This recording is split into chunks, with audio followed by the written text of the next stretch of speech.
Hello and welcome to the Nature Garden Podcast with me, Carl Steinson, and the weekending show team from Lionheart Radio.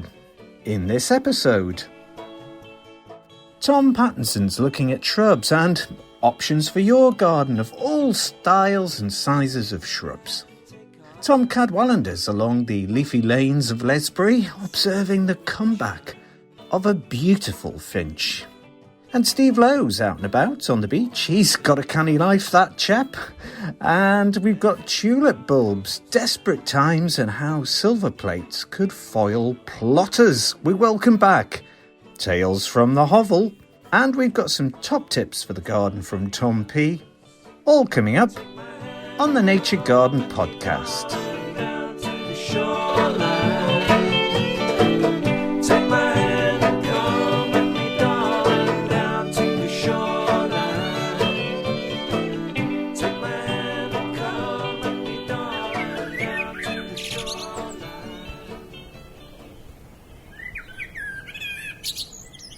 Shrubs come in all shapes and sizes, and there's so much to praise them for. Well, here's Tom Pattinson with some great ideas and inspiration.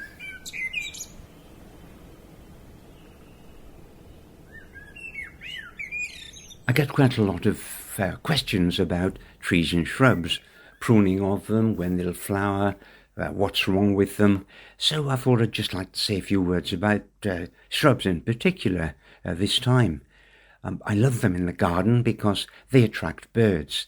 They provide a haven for birds away from predators, a nesting site, real haven and place to protect them during the winter also. And there's food on supply in there, lots of invertebrates. So it brings birds in, there's movement in the garden and colour, activity, and that's good.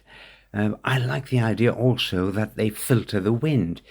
It's fine to have a hedge around the garden. It looks green, it's living.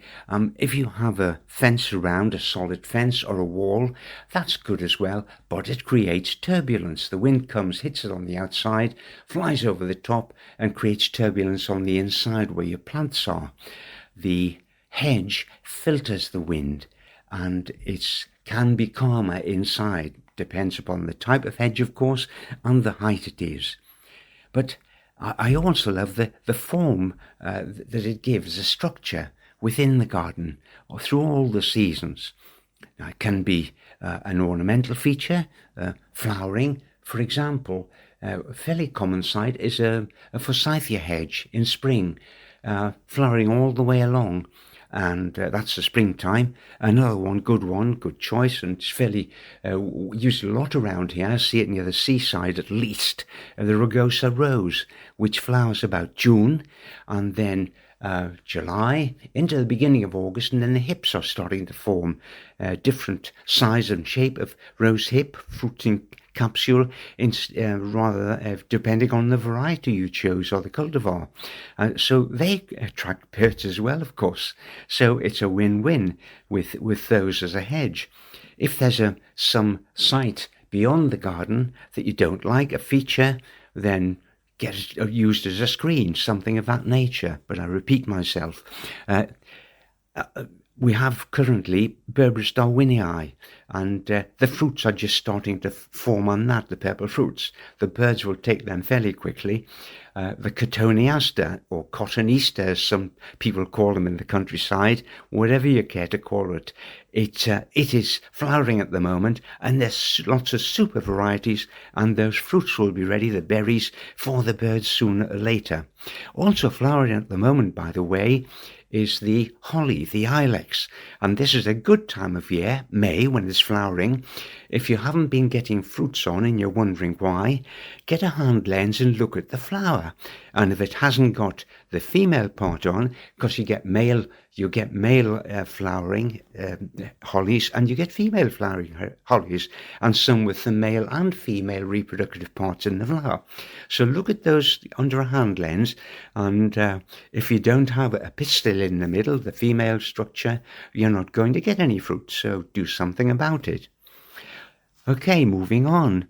I'm thinking of dwarf hedging here now, and say around the side of a parterre or a knot garden, or just as a little feature up the driveway, a low hedge. And generally speaking, boxes is used. But there's a disease, box blight, which takes over. Generally, you see the aphids in there, and then the next thing, the tree's looking unhealthy, or the bush, I should say.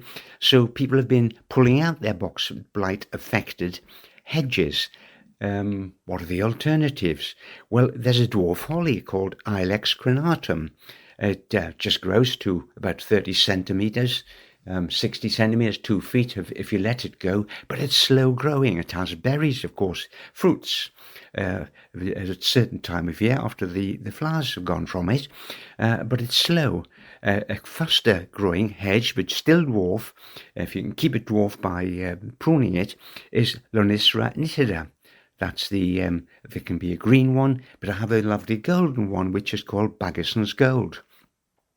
Those are thoughts for you. Thinking about the lifespan of these plants as well, it's interesting. They vary. Possible lifespan 5 to 10 years for hardy fuchsias if they've not been pruned. The Budlegia, the butterfly bush, and Lavaterra barnsley. The stems grow very brittle over time if you don't prune it regularly. A strong wind comes along and rain, and they break off. So pruning is important. But generally speaking, something like Weigela, Spirea, Cotoneaster, run-of-the-mill but attractive shrubs, they should last for 15 to 20 years lifespan, sell-by date.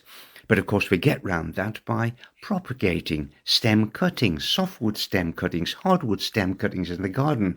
So back up your shrubs in the garden by growing some fresh ones, taking cuttings from them. More about this shortly.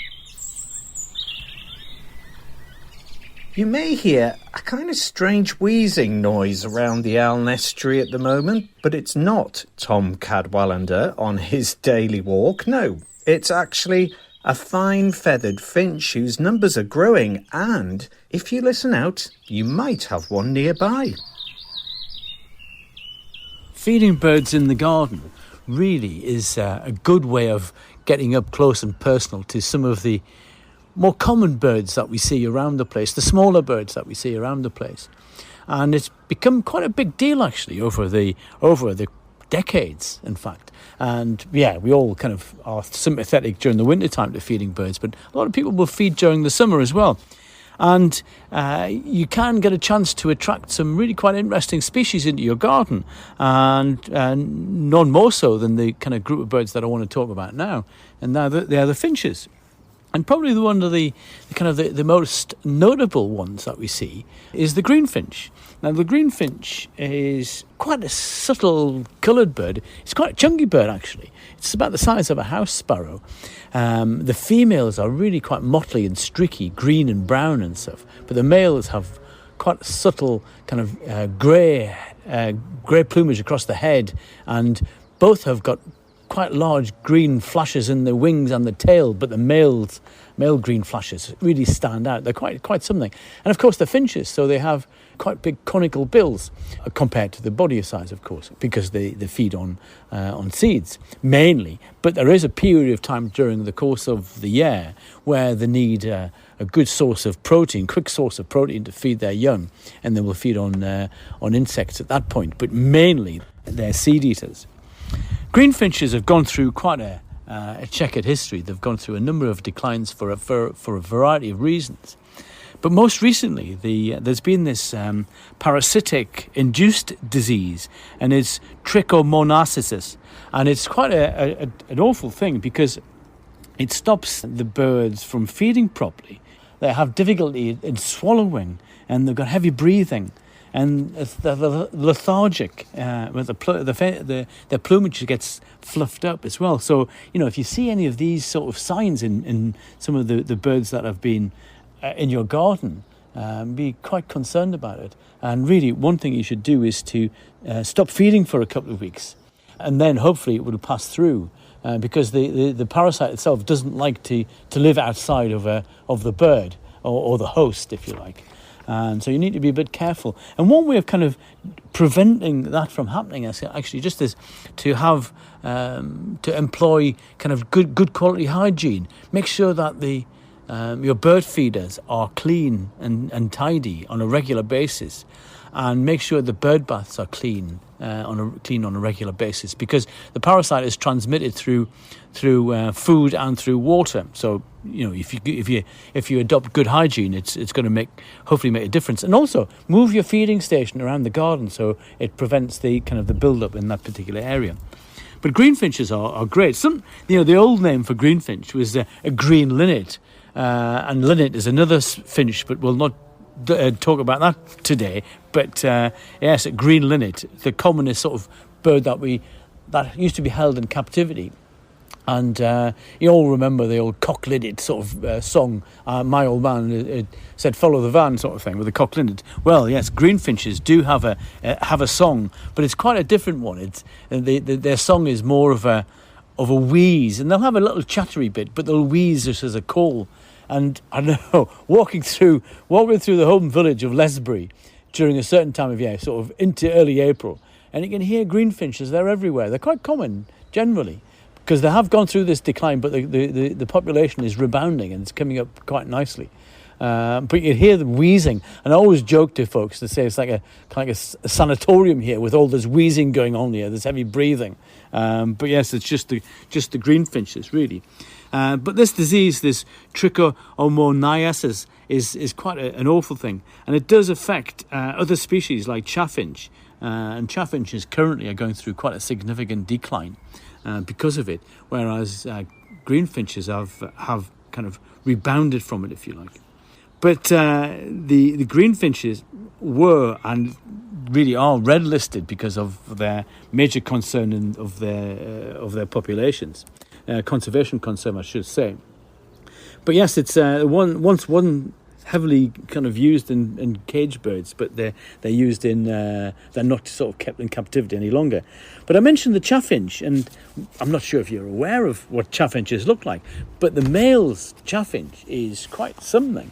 It has this pink, in the breeding season, this lovely pink breast to it, but also has this bluey grey cap and shoulders with a chestnut sort of wings. Quite something. The females are subdued versions of that. But as I've mentioned, that the chaffinches have gone through this whole disease and the suffering currently from the trichomoniasis, and it's an awful thing, really. But there's some interesting things about chaffinches. Their scientific name is Fringilla colibes, and the colibes is Latin for bachelor birds. Carl Linnaeus, this Swedish naturalist who went through this process of naming everything, only saw chaffinches during the winter time, and they have this particular habit in the wintertime of flocking in single-sex groups. And he only saw them as males, so he called them colibes, which is the bachelor bird, which kind of makes it quite interesting when you think about it. But they do sort of hang out in pairs in our gardens.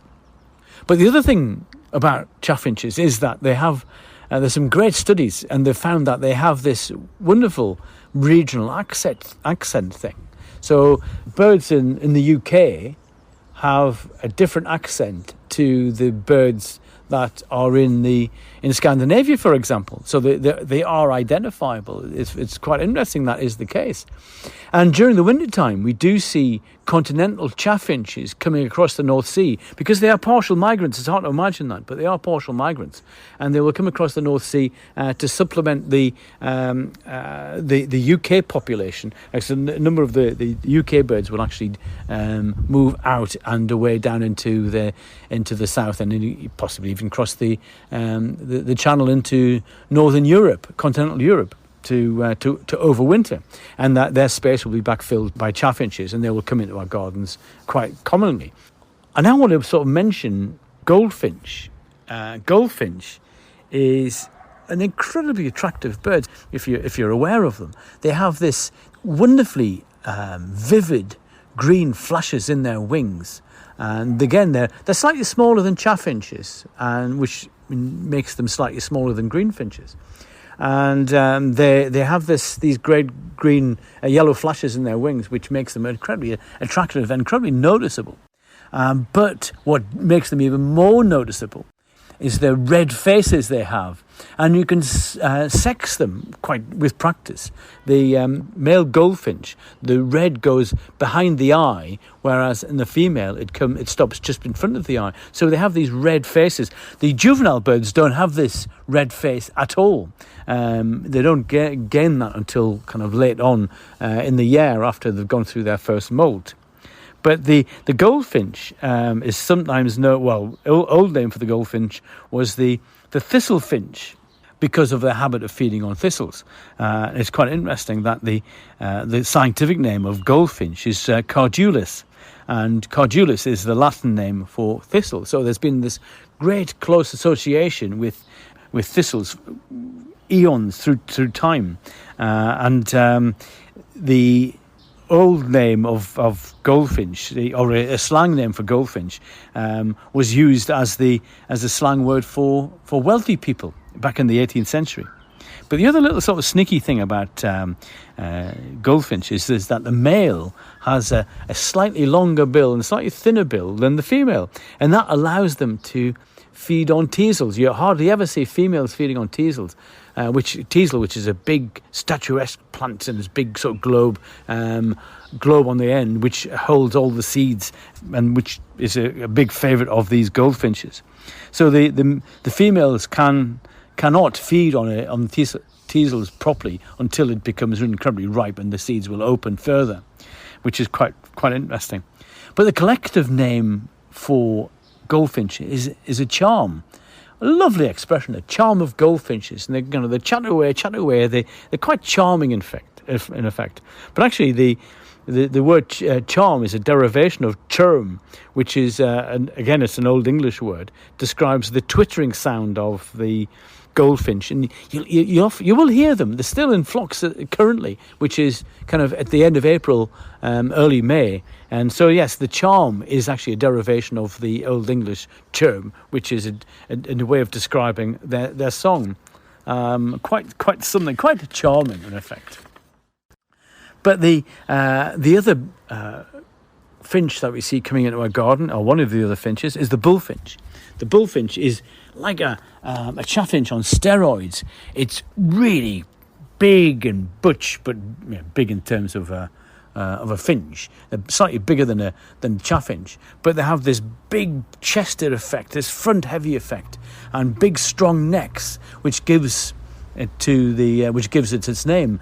The bull finch is the bull neck, the front-loaded bit of the bird. So that's how it gets their name. But actually, they're really incredibly attractive. They have a black crown and black shoulders, but the males have this lovely, deep, rich, red-pink breast, and the females have a kind of a grey breast where the pink should be. But they're both very, very similar in their terms of their silhouettes and their feeding patterns. But they have this habit of feeding on fruit trees and buds. So they have been a real menace for a lot of the fruit tree growers, particularly in the south of the UK.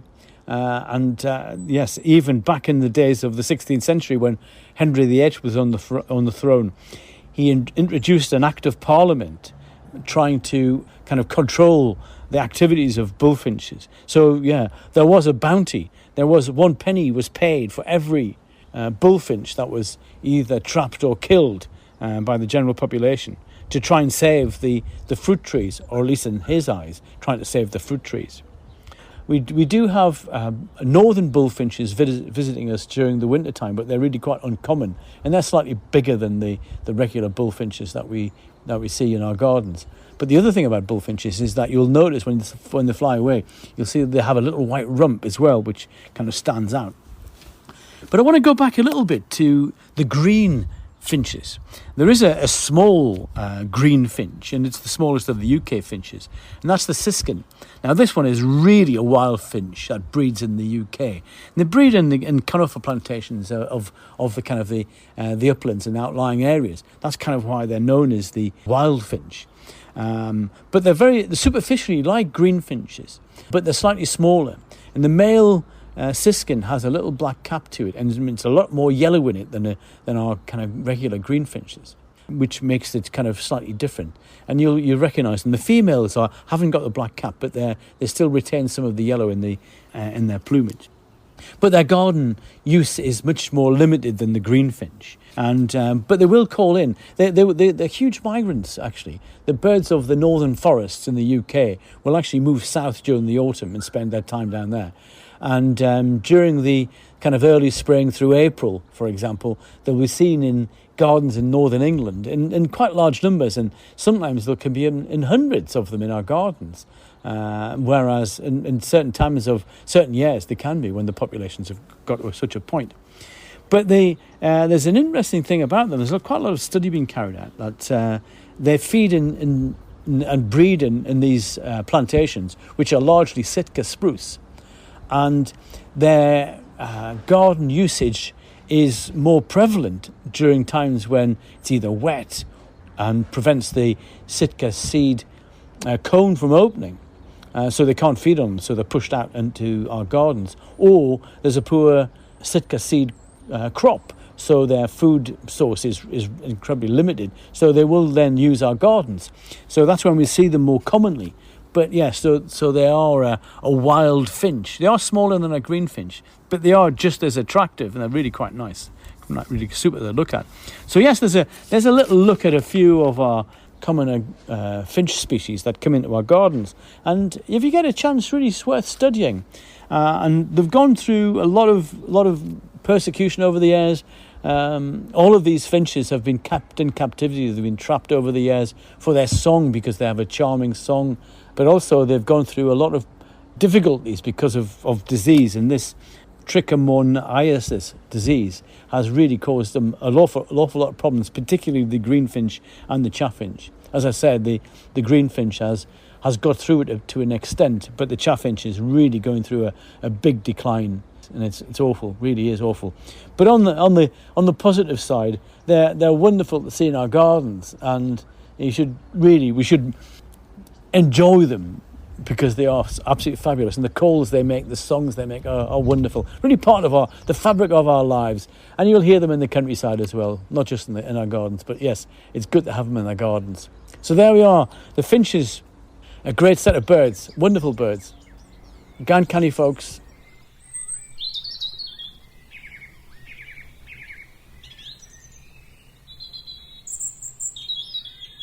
Shrubs, as we've been hearing, are great in the garden, and keeping them right is part of the key to success. Now, here's Tom Pattinson with some advice on pruning, shrubs and clematis. So we're talking about shrubs and how to keep your shrubs going, vigorous, young, productive and healthy for as long as possible. Some of them have a short lifespan.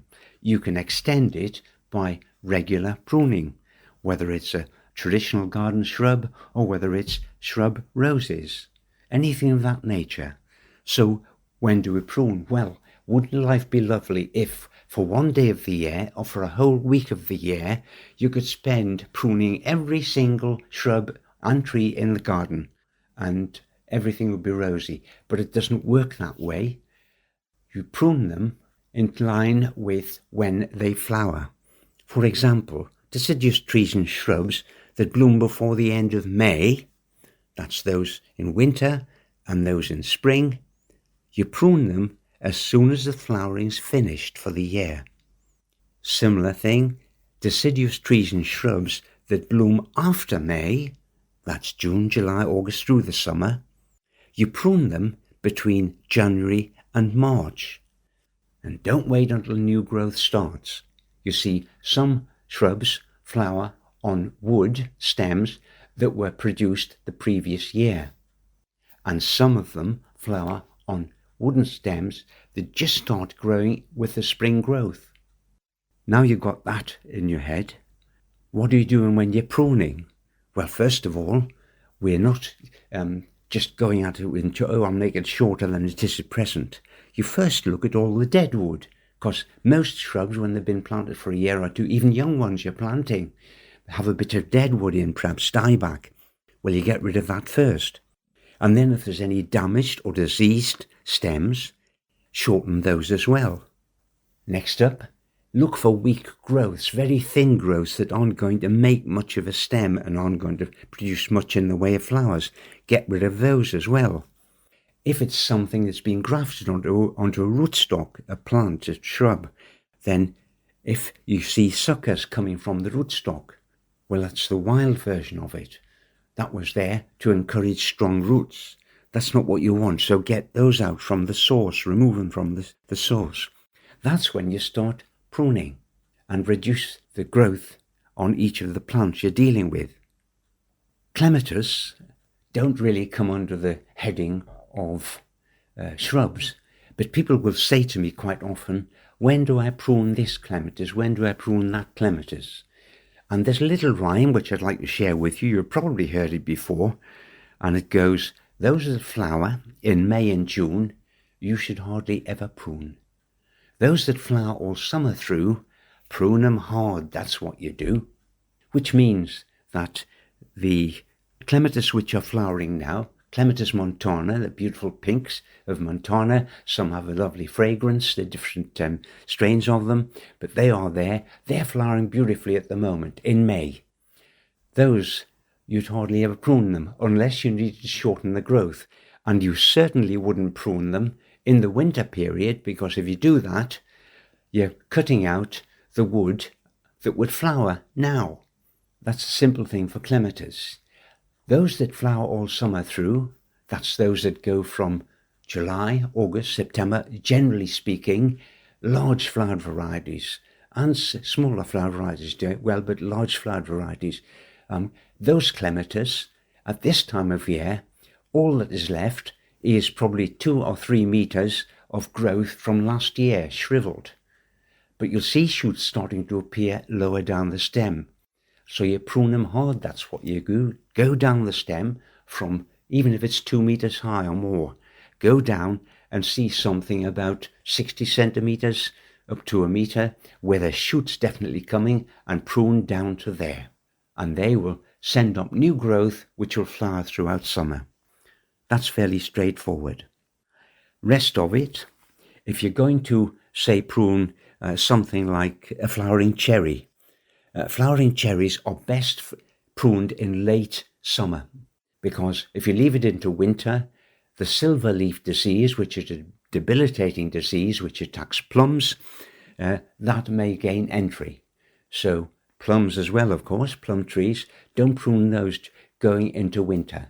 And do the cherries, prune them if you need to, following that strategy of removing dead wood first, damaged and diseased wood, cut out weak wood, that sort of thing. Do that during warmer weather. Generally speaking, I prune mine, the cherry, the flowering cherry we have, about this time of year. I've got a winter flowering one, but wait till it finishes flowering, of course. And any serious pruning shouldn't need too much, but prune it then. I think it's about high time for a cup of tea, Carl.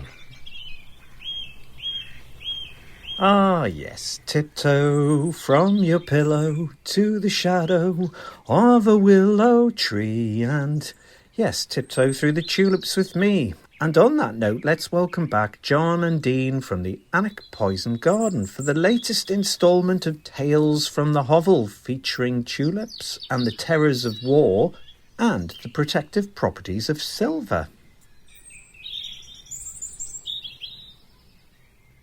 Hello and welcome to Tales from the Hovel with John and Dean. Today we're going to talk about spring bulbs. Most spring bulbs are indeed poisonous, and if you eat one by mistake thinking it's an onion, there's a very good chance you're going to die from a slow and painful death in about half a day. These bulbs contain alkaloids which will attack your stomach. So first, we're going to talk about tulips. Here are some fascinating facts about tulips and some people who resorted to eating them to survive.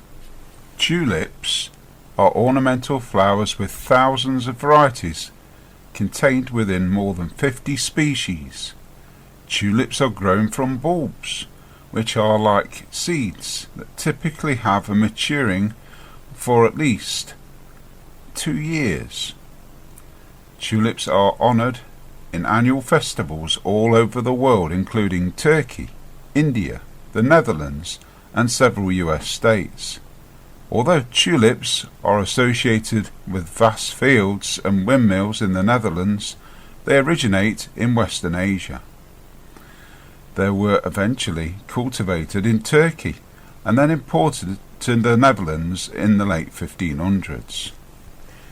During World War II, the Dutch faced severe food shortages and famine due to the occupation. As a result, some Dutch people resorted to eating tulip bulbs as a source of food. Tulip bulbs contain carbohydrates and other nutrients that can provide some sustenance.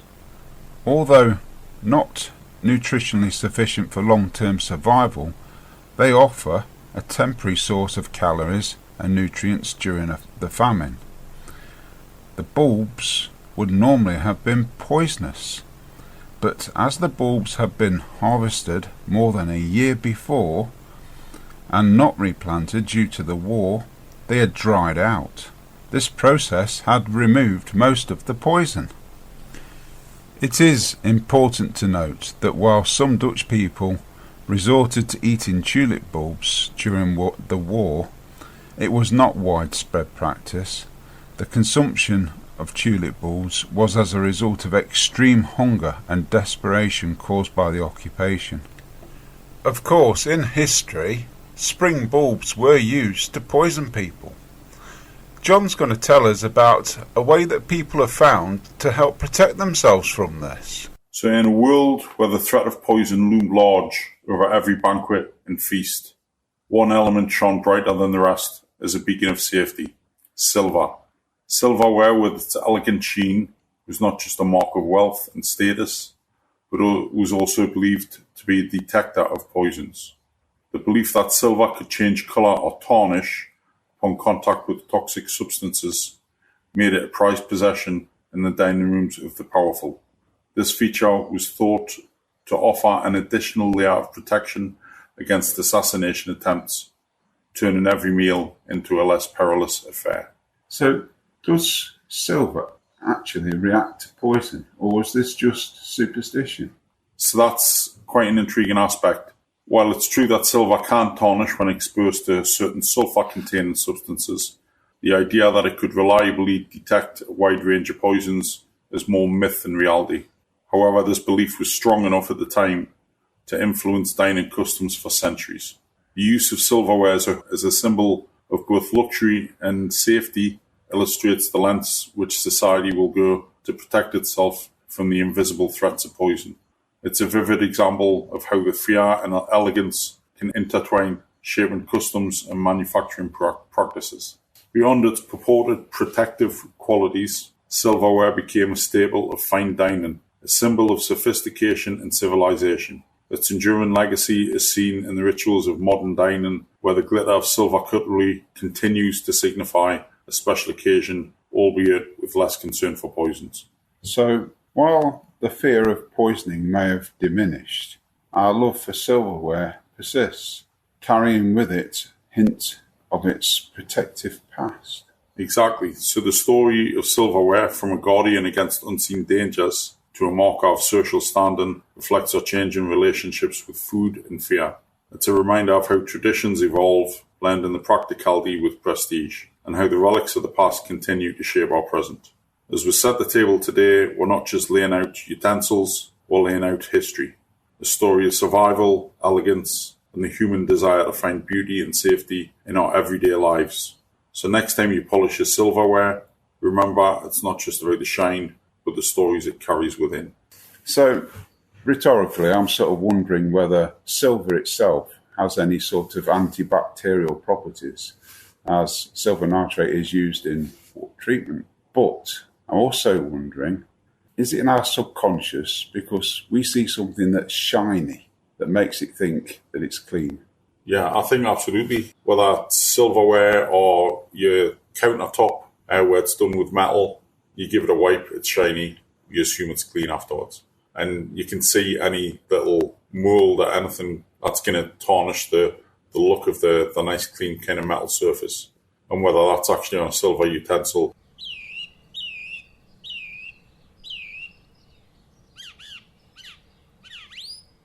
And it's time now to welcome back Steve Lowe, who is down on the coast on a beach clean.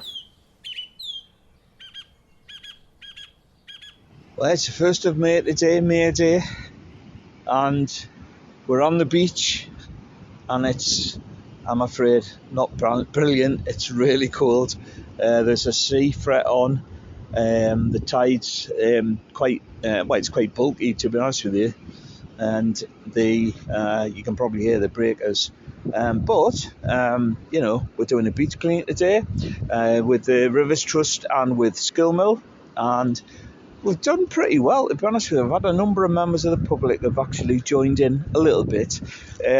Lots of people who have actually come across to see what we're doing, and it's really, really good to find that most of them actually, when they're here, they're walking their dogs or they're bringing their family down, will actually take rubbish away if they see it, so that's grand. I think what happens though is the bigger things like bottles and cans and stuff like that people find, that's one thing. But what we're finding on the beach is there's an awful lot of smaller stuff. Cable ties, not unbelievable the number of cable ties. I mean, I wonder where they come from. Lots of bits of plastic, lots of bits of fishing line, but I think most worryingly from my point of view as a conservationist is the amount of debris that appears to have come from sewage works. I mean, it's stuff that's missed the filter obviously, and it's sanitary waste really. And there's a lot of it, and the problem we've got is that it gets tangled in with loads of seaweed and then other things that get attached to it, and it forms balls, and it's just everywhere, to be honest with you. At the lowest point of the tide, I have to add, so it's in amongst the kelp and stuff like that, so it's not necessarily something that you'll see on the beach. I'm actually quite struck by the beach today though, because the storms over the winter have had a massive impact here, and it's removed a huge amount of sand. So we're actually working at the moment on quite an exposed area of rock, which I haven't really seen on Seaton Sluice beach for many years anyway.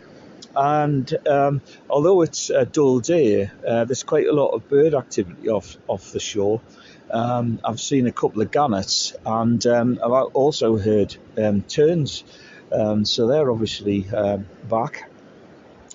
We're going to crack on and see what we can come up with, and I'll interview a couple of the lads in a minute. So here we are, Seaton Sluice Beach. We've been doing a beach clean with Ryan and Brandon. Brilliant. It's gone all right, guys, hasn't it? Yes. It's been very successful. Yeah. Been quiet, but it's been good. Yeah. But what kind of litter we're finding? Fishing lines, bottle lids, all sorts, blankets. Yeah. A lot of plastic. Yeah. Lots of plastic though, isn't it? Yeah. A lot. It's a bit cool today as well. Could be warmer considering it's early summer. Yeah, but we've got quite a good haul, so that's brilliant. I know it's probably not everyone's cup of tea, but you found it okay? Yes, it's been good. It's been good coming down the beach, and it's good knowing that you're helping the environment. Aye. And you got a bit of a shock when I showed you those shark eggs a few minutes ago. I've never seen them before. Never seen them either. It looks like it's seaweed. Yeah, I know. And what else did we find? Lumpsucker eggs. Oh, the egg sacks. Yeah. Egg sacks, that's what that's brilliant. Right, well, listen, we're going to pack up now and get away, so thanks for the chat. Thank you, everybody. And thank you for your help. And strangely, we found loads of socks. So now we know where all those missing socks go when you put them in the washing machine. They end up at Seaton Sluice Beach.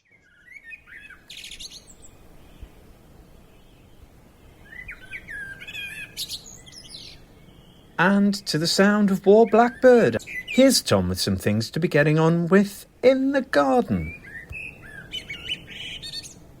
Well, there's jobs for the week time. And first and foremost, I hope you don't deprive yourself of some fresh strawberries, whether you've got a garden or not. It's quite easy to grow them, and I see them on sale at the garden centre and in stores around this area at the moment in packs of half a dozen. That's 6 young plants, and they'll fruit this year. All you have to do is buy them, get them home, put them into a pot, a decent-sized pot, with compost, of course, and then put them into the very hardy plants, so don't need a lot of heat. They even tolerate frost, actually. I put them into the unheated greenhouse. Keep an eye on them, just water them as necessary, and by the end of June you'll have 1 or 2 fruits for yourself. Out in the garden, our strawberry bed, the strawberries have got the white flowers on now, clusters of flowers, and it's about time to mulch them. And traditionally we use straw mulch for strawberries. So I generally get straw from the local stables, spread it out, and when it rains it splashes the soil and it leaves soil on the fruits, which isn't good, of course. So this year I'm using strulch as a mulch instead of straw. Strulch is a straw mulch. It came from good quality wheat stems and it's been mineralised so it's moist, mineralised with NPK plant foods, and it's very useful. It also deters slugs. They stay away. So I'm putting the strulch on at the moment. You can buy it in bags, and very useful stuff, fairly lightweight to handle. I'm thinking about the flowers outside as well, and the vegetables. First, the vegetables. Those vegetables I planted on Good Friday in North Northumberland. I planted my first early potatoes because it was really cold at that time and there's frost forecast and there's still a chance of frost away until the end of May in this part of the woods. So I planted them generally about 5 inches down. That's just less than 15 centimetres. But this time I put them 6 inches down. That is 15 centimetres, and that is the shoots 15 centimetres below the surface of the soil. They were well shot by that time, chitted, and I knew it would take them a while to come up, but I haven't seen them yet. I'm getting just a little bit concerned, but this happened last year, and it took them 4 or 5 weeks to pierce the surface. So I'm going out and keeping an eye on them coming up, and if there's any frost and those young shoots are there, then I'll just earth up the soil around them, protect them from frost, and we earth them up anyway to keep the light away from the tubers. So that's the potatoes at the moment. I have some sweet corn in the greenhouse, corn on the cob. It's about possibly something like 10 to 12 centimetres tall. I plant them in a block when I do plant them outside because they're wind pollinated, so it's a block 5 by 4 or 5 by 5. And they do very well. And by about the middle of August, they've got some decent cobs on. Each plant has about 2 cobs to offer. So we have a bonanza with corn on the cob at that time of year. But I'm not planting them out yet. It's still a little bit early to be putting them out. I'm also starting off the courgettes now, but under cover. It's too early to put those out. It will be about 3 weeks if the weather improves slightly before we start putting those things out. Bedding plants, similar thing. There's lots of bedding plants around the garden centre, but don't plant them out too early because of that frost possibility. Hanging baskets, if you're doing hanging baskets, again, it's too early to be hanging them up outside because they have half-hardy annuals in there, mostly. So what I do is I get a large pot in the unheated greenhouse and stand the hanging basket on that so that the items in it can grow on without being affected by the weather. Herbaceous perennials outside are starting to shoot in the border and they have sensible young shoots on and they're just begging to be taken as softwood cuttings and propagated. Don't miss that propagating opportunity.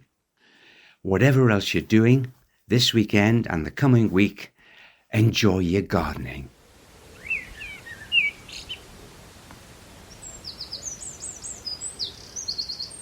You've been listening to Gardener Tom Pattinson, Birder Tom Cadwallender from the British Trust for Ornithology, and Steve Lowe from the Northumberland Rivers Trust. We'll be back with more nature gardening and heritage reports from Northumberland and beyond in a couple of weeks. Don't forget you can listen back to all our previous programmes via the Nature Garden Podcast. That's the Nature Garden Podcast. I'm Carl Steinson, thanks for listening, and enjoy your gardening and time outdoors with nature. Bye for now.